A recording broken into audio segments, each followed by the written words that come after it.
-40 degree सर्दी, ऐसी हवा जो इंसान की खाल तक को चीर दे। हजारों फुट की ऊंचाई जहां सांस लेना भी मौत से लड़ने के बराबर हो।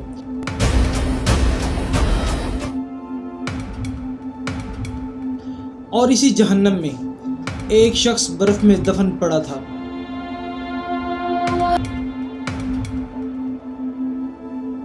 उसके साथी उसे मुर्दा समझकर छोड़कर चले गए थे।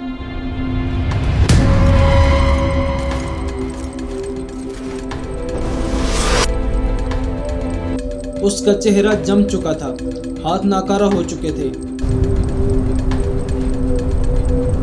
आंखें तकरीबन अंधी हो चुकी थीं। लेकिन अगली सुबह वही मुर्दा इंसान अचानक उठा और अकेला बर्फ के पहाड़ों में चलता हुआ वापस कैंप पहुंच गया। ये कहानी है माउंट एवरेस्ट के उस इंसान की जो मौत के मुंह से वापस आया।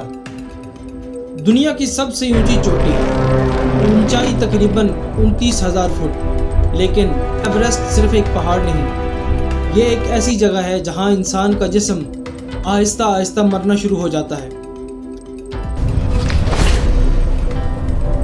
ऊपर जाते हुए ऑक्सीजन कम हो जाती है और एक मकाम ऐसा भी आता है जिसे डेड जोन कहा जाता है।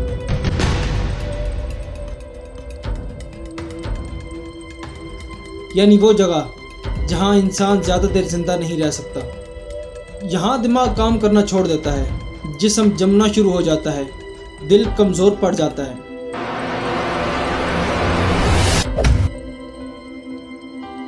और मामूली गलती भी मौत बन जाती है।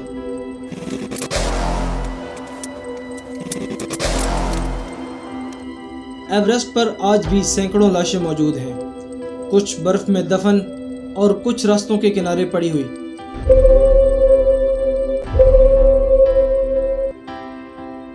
क्योंकि वहां से मुर्दा जिस्म नीचे लाना तकरीबन नामुमकिन होता है।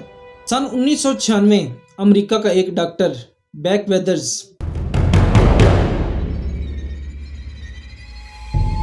अपनी जिंदगी का सबसे बड़ा ख्वाब पूरा करने निकला था, माउंट एवरेस्ट सर करना।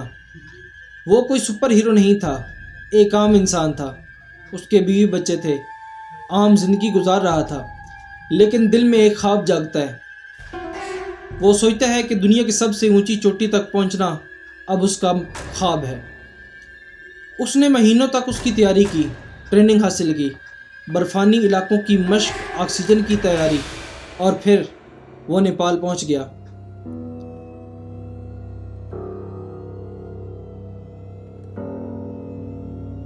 जहां दुनिया भर से आए क्लाइंबर्स एवरेस्ट सर करने के लिए जमा थे।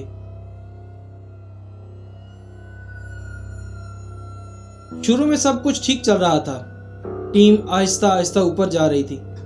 लेकिन एवरेस्ट की एक बात मशहूर है, ये कभी किसी का दोस्त नहीं बनता।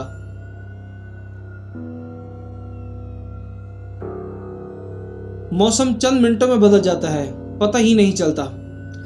और उस दिन भी यही हुआ। 10 मई 1996, वो दिन जो एवरेस्ट की तारीख का खौफनाक तरीन दिन बन गया था। बैक वेदर्स को आंखों की एक बीमारी थी। ऊंचाई और बर्फ की रोशनी की वजह से उसकी नज़र धुंधली होने लग गई। फिर अचानक वो तकरीबन कुछ भी ना देख सका। टीम लीडर ने उससे कहा, यहीं रुको, हम वापस आते हैं। और वो बर्फ में अकेला बैठ गया। हजारों फुट ऊंचाई पर जहां चंद मिनट अकेले रहना भी खतरनाक था। अचानक ही जब उसके दोस्त उसको वहां छोड़ के चले गए, अचानक मौसम बदल गया। एक खौफनाक बर्फानी तूफान, ऐसी हवा कि इंसान खड़ा ना रह सके। विजिबिलिटी तकरीबन ख़त्म हो चुकी थी। लोग रास्ता भूलने लगे। कई क्लाइंबर्स वहीं गिरकर मर गए, कुछ हमेशा के लिए बर्फ में दफन हो गए, और उन्हीं में बैक वेदर्स भी शामिल था। कई घंटों बाद कुछ क्लाइंबर ने उसे देखा। वो बर्फ में पड़ा था, उसका चेहरा जम चुका था, जिस्म हरकत नहीं कर रहा था, सांसें बहुत कमजोर थीं। लोगों ने सोचा ये मर चुका है, और फिर वो उसे वहीं छोड़कर चले गए। क्योंकि माउंट एवरेस्ट पर कभी कभी जिंदा बचने के लिए दूसरों को छोड़ना पड़ता है।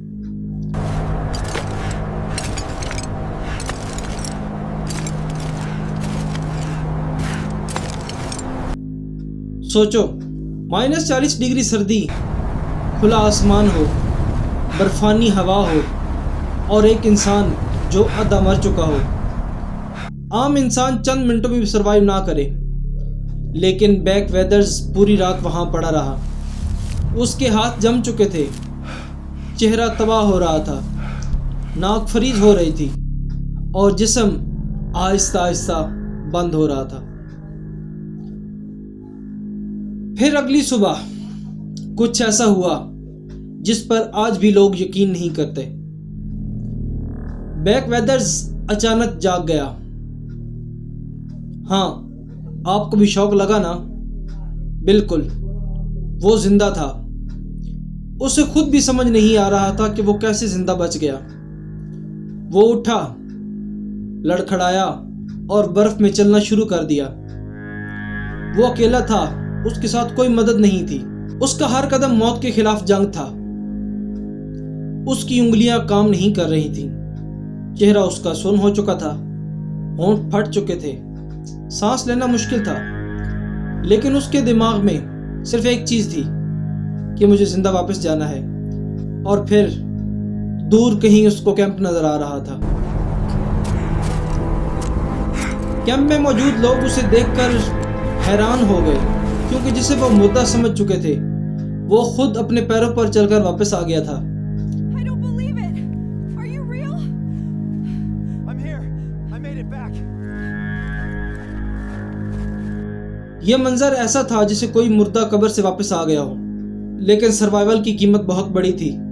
शदीद फ्रोस्ट बाइट की वजह से उसके हाथ बुरी तरह जख्मी हो चुके थे, नाक खराब हो चुकी थी, चेहरा उसका पहचान में ही नहीं आ रहा था। बाद में डॉक्टरों को उसकी उंगलियां भी काटनी पड़ी। उसका महीनों इलाज चलता रहा, कई सर्जरियां हुई, दर्द, तकलीफ और लंबी रिकवरी, लेकिन वो जिंदा था और यही सबसे बड़ा मौजज़ा था।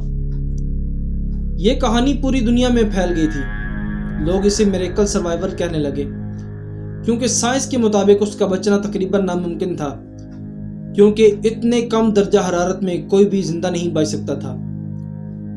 माउंट एवरेस्ट आज भी वही मौजूद है, खामोश, सफ़ेद चादर ओढ़े और ख़तरनाक। वो आज भी इंसानों को चैलेंज करता है। कुछ लोग वहाँ अपने ख्वाब पूरे करते हैं और कुछ हमेशा के लिए उस बर्फ का हिस्सा बन जाते हैं। लेकिन बैक वेदर्स उन चंद लोगों में शामिल है जो मौत के मुंह तक गए और वापस आ गए। अगर आपको ये हकीकी सर्वाइवल स्टोरी पसंद आई है, वीडियो को लाइक करें, चैनल को सब्सक्राइब करें, क्योंकि अगली बार हम एक और ऐसी कहानी लेकर आएंगे जहां इंसान नामुमकिन हालात में भी जिंदा बचता है